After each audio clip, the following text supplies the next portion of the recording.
I believe even as school managers, we are able to have our input somehow, and that can come in even through discussions as school managers get together and we discuss these issues, and we shall be able definitely to come up with some kind of solution, because my solution may be different from the next school's solution. But if we come together, we can come up with a positive answer. For example, in my school, there are times that we have actually waived some the user fees, so we call them the school fees. We have waived them, and we have allowed children to come into school. And where possible, sometimes we even provide uniforms for them.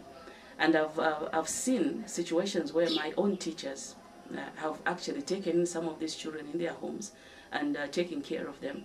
So I believe if we had to come together, even as head teachers, definitely we shall be able to come up with concrete solutions on how to deal with this HIV threat. And I'm sure we shall give a lot of children a chance to a better life through education.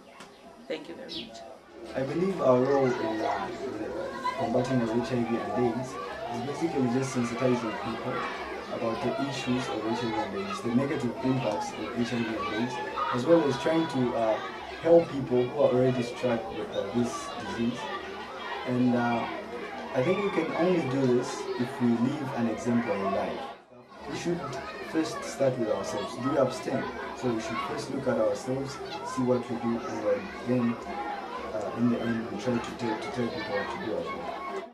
The ones that you find on the streets, they are the ones who don't even know what AIDS is, how they can contract it, and how they can prevent it. So I think when we start first from our homes, we start this thing from our homes. We tell the people in our homes, oh, this is AIDS, is contracted in these ways. I think we'll make it.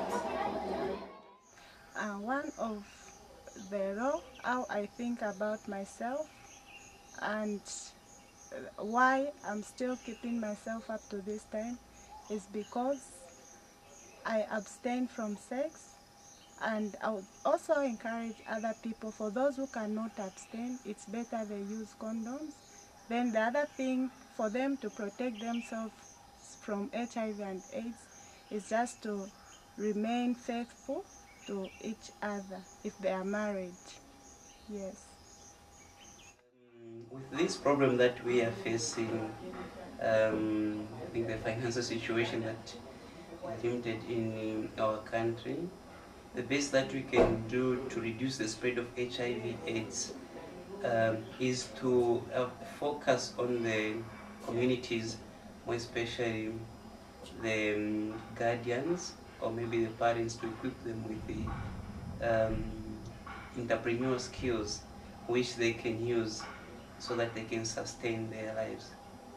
I would suggest that the government comes in so that they work hand in hand with the NGOs to help support people, vulnerable children as well, who cannot afford or have access to medical care that they require in order for them to have a better life.